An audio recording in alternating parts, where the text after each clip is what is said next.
Yo, what's good? You dub back here again in 2019. Let's get it. You know, there's beautiful thing about One Piece. Each road is there's so much content to talk about in so many different avenues. Did a live stream. It was Monday. It was Monday when with Sean Holmes on his channel, and we were talking about a few different things around the revolutionaries, Wano with Big Mam, and otherwise. But the thing is, there is certain content that nobody ever really talks about in One Piece. We talk about abilities and powers. Just did Devil Fruit discussion, talked about the red hair pirates, which no one really talks about. Um, and different stuff. There's very speculation stuff. But when it comes to characters, there's a lot that's talked about and a lot that's not talked about. Oda has done a phenomenal job of giving us an entire world and so much material. But in this video, I want to be talking about the past of the Ronin and the past of the monk. And who am I talking about? Well, the Ronin. We see here in the Wano arc. If you better be in the manga if you're on my channel. Come on now. We won't just stop with the anime. We'll talk about One Piece. Talking about the Ronin. We're talking about Pirate Hunter Roronoa Zoro. And the monk. Who we talking about? We talking about the Mad Monk, the captain of the fallen monk pirates, right? We're talking about Uroge. And I find that interesting with both of these characters because of the concepts. And I actually was making sure, doing some research on Uroge, to make sure I did my due diligence and to exemplify, kind of expound upon his character and make sure I got all the points that were brought up, and I found some interesting information about him. Even though we haven't so much got much of his character in the story, we've got a lot of key points, and actually, it's very interesting how the past of Zoro and the past of Oroge are kind of going to be interesting to intertwine. We possibly, but they're also on similar yet different paths. Okay. Now, for in all transparency, I was looking because I'm like, we need to do some more One Piece content. And there's a lot of discussions and stuff we can talk about, but it's like something that other people are not talking about, something missing. Now, Brago DAs, Brago BDA Law, as he like to call him, Brago, my dude Brago. He dropped his Zoro vid. All right, Zoro's strength, his growth and strength. Then you had Joy Boy. Good old Joe Boy, he dropped a vid on Zoro's way. It's like, all right, let's go ahead and talk about some good old Zoro. And then it piqued my mind. I've been thinking about, the monk, Mad Monk. Along with Julie Bonnie, the one of the worst generation we know the least about. We know the least about. Bonnie has more intrigue, but Rogue seemed like he doesn't really have a place in One Piece. Like we don't even. I'll get to his character stuff. We don't. Like, what the hell, Oda? What are you doing with this character? Like every other one has. We see whether with Wano, we saw Laws. Allying with Luffy. We saw Capone and Whole Cake Island. We see most of the worst generation here in Wano. Jewelry Bonnie's off during the reverie. All right, we at least got her. Rogue, bro, chilling on a sky island. But we'll get back to Rogue. Let's start with Zoro. Now, we obviously can focus on Zoro's physical growth. It's obvious. We can focus on his fighting capacity. We can focus on his growth as a character. But something no one's ever talked about, as far as I realize, as far as I know, is Zoro's spiritual growth. You say, One Piece doesn't focus on gods and stuff. Yes, but it does focus on characters and it gives us key points. Now, you could say spiritual growth, he's obviously growing his hockey and whatever, and that's will, and it's all good and dandy. But there's certain points specifically about Zoro, which also links him to the Mad Monk himself. Right, the fallen monk. It's also a key point as to why Oda put in that as well when you start digging deep into this. All right, so first with Zoro, we take this all the way back to when we first meet him, chapter 3, if I recall correctly, episode 2 of the One Piece anime, One Piece manga, and One Piece anime, respectively. We meet Zoro in that in that village. I forget what the village's name, the town's name is, but it doesn't matter. Y'all know the romance Dawn arc. Zoro, he interacts with Luffy. Zoro is speaking very selfishly. What was Zoro's previous? He talked about wanting to be the world's greatest swordsman, which is his personal goal. Luffy wants to be the Pirate King. Personal goal, cool. Selfish goal, fine.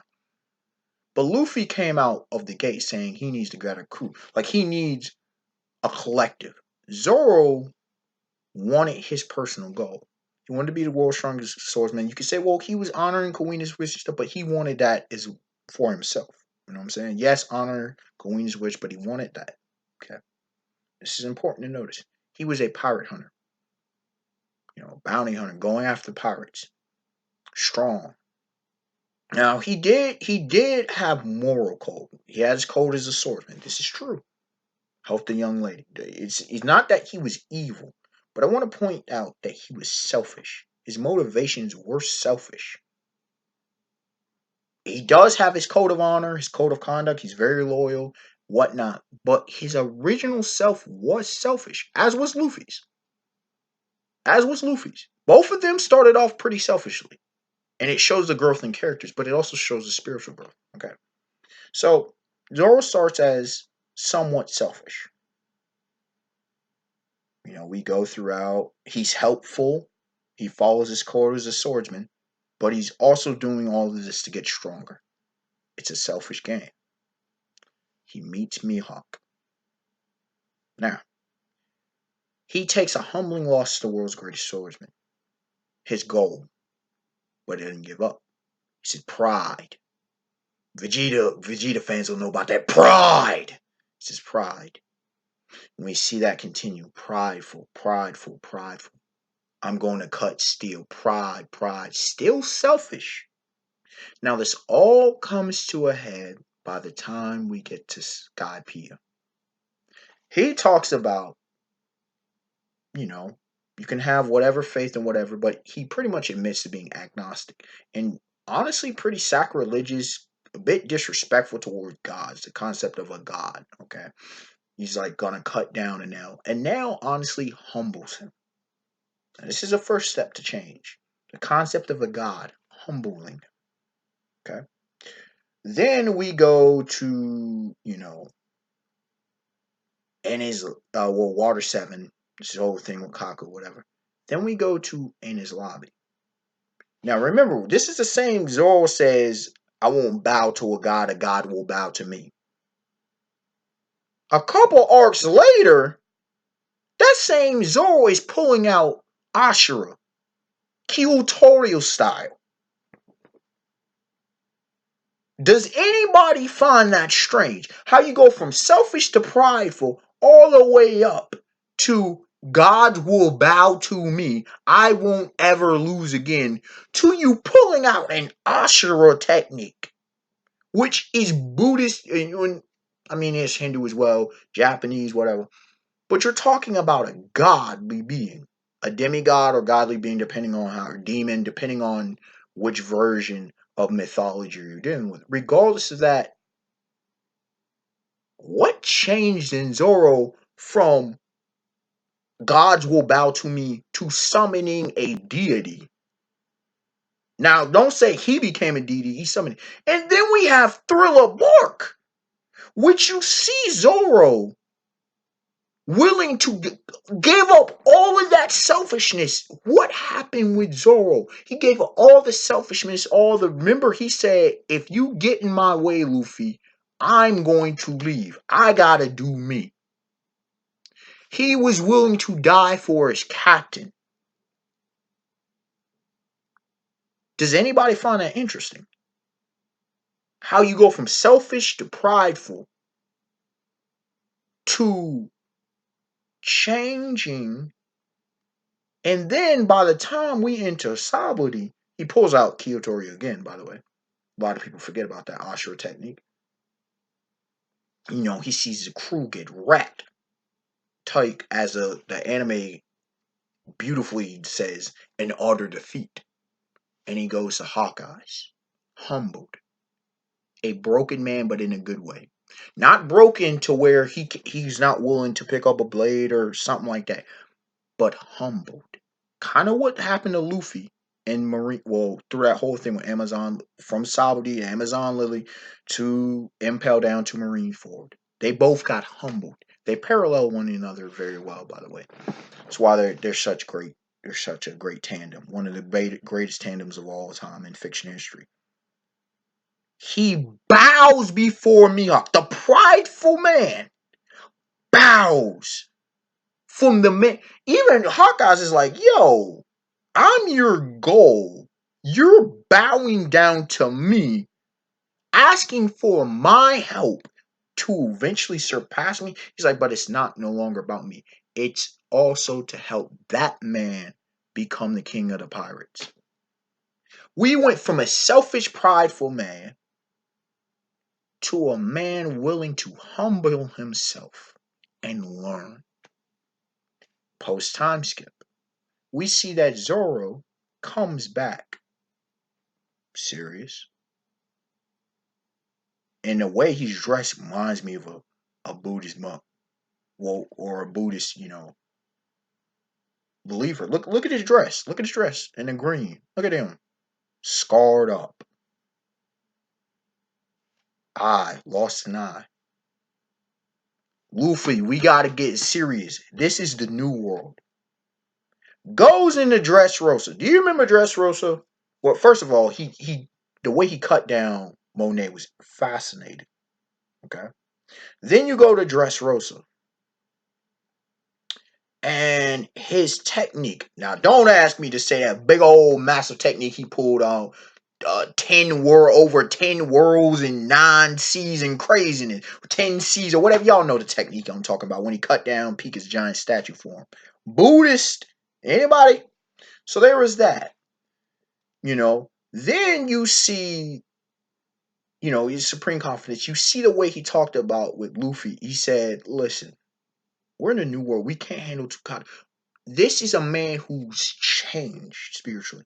By the time now we're in Wano, Ronin, which doing the research is a wandering samurai who doesn't have a daimyo, doesn't have a shogun to work for. He's doing his own thing.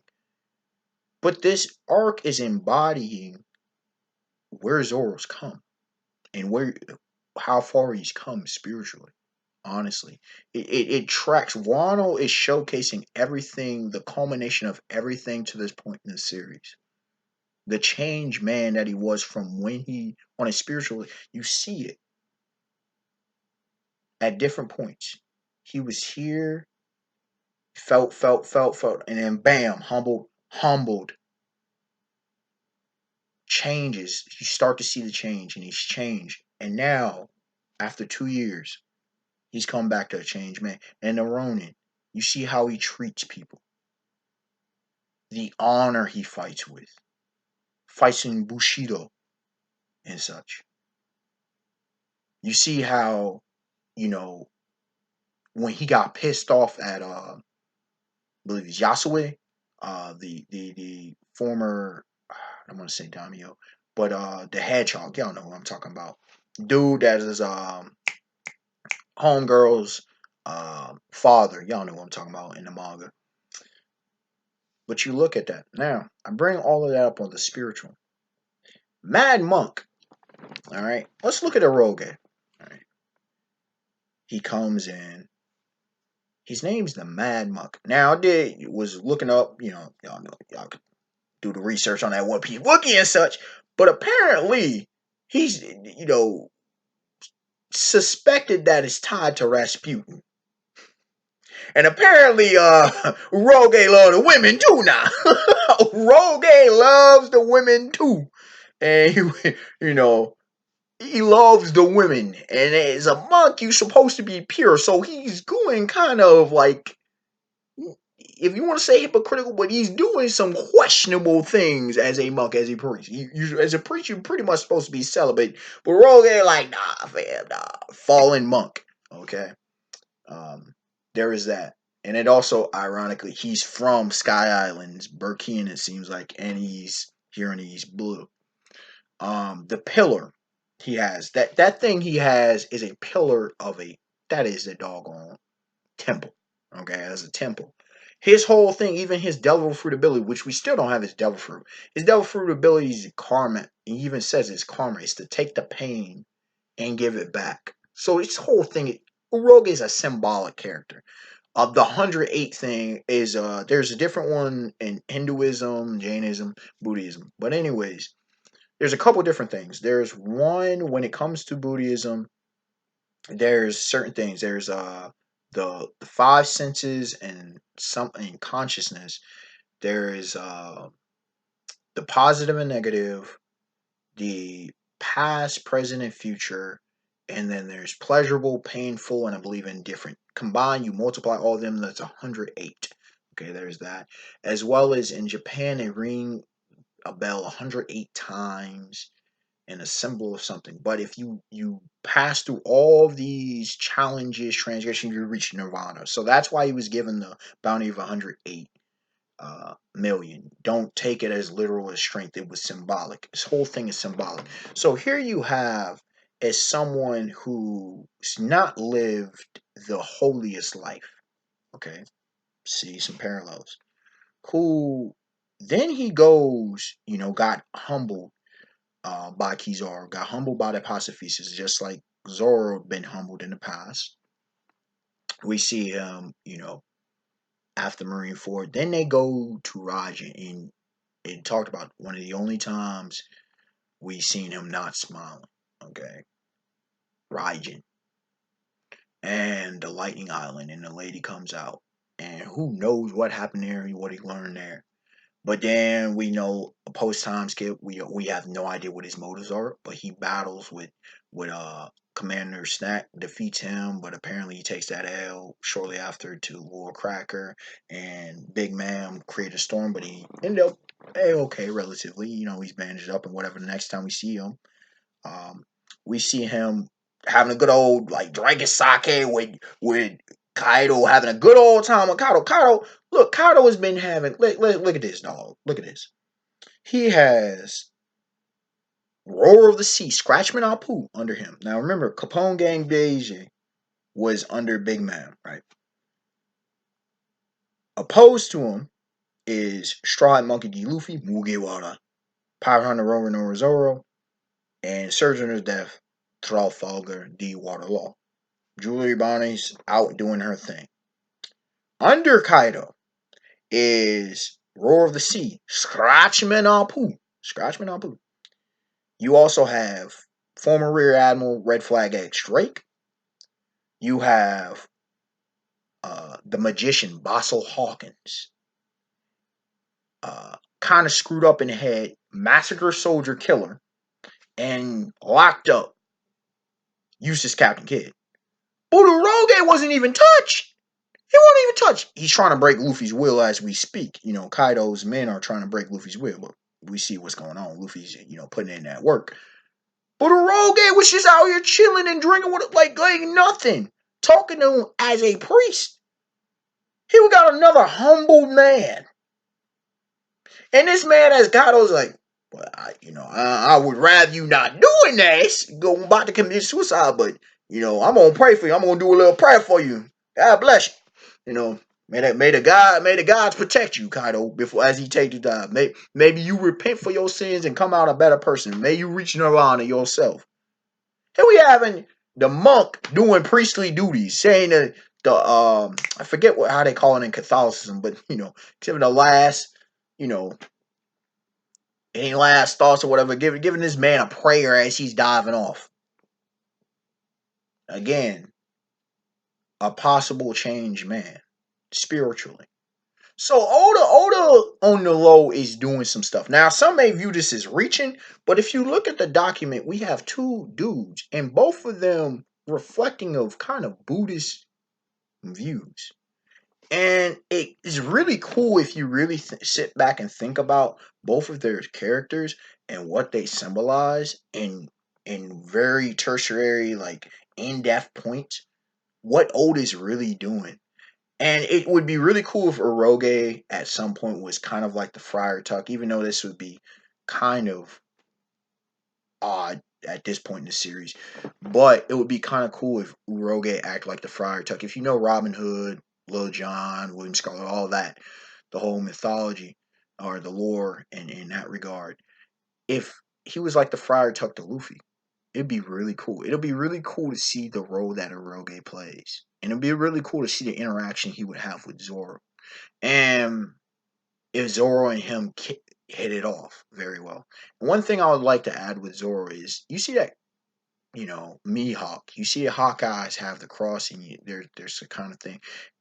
uh Kuma had a Bible. Now I think the Bible was like a notebook for him and he can wrote in, but there is faith elements. There are spiritual elements in the One Piece world. So keep that in mind that I'm not out here just reaching. I mean, Oda is blatantly giving us spiritual elements and he's showcasing spiritual growth.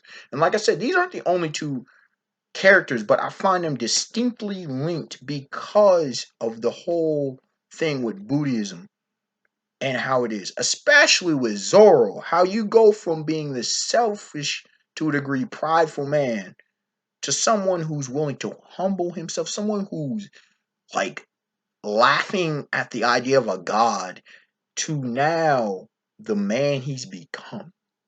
Unexpected one. Like, comment, subscribe. Tell me your thoughts on the subject. Let me know if there's any other subjects you want me to talk about, any other things you may have noticed about these characters. And like I said, these aren't the only characters this is showcased in, but I found it very interesting and I thought it would be very applicable given the arc we are in currently in the series. All right, y'all. Have a beautiful day, beautiful night. Peace.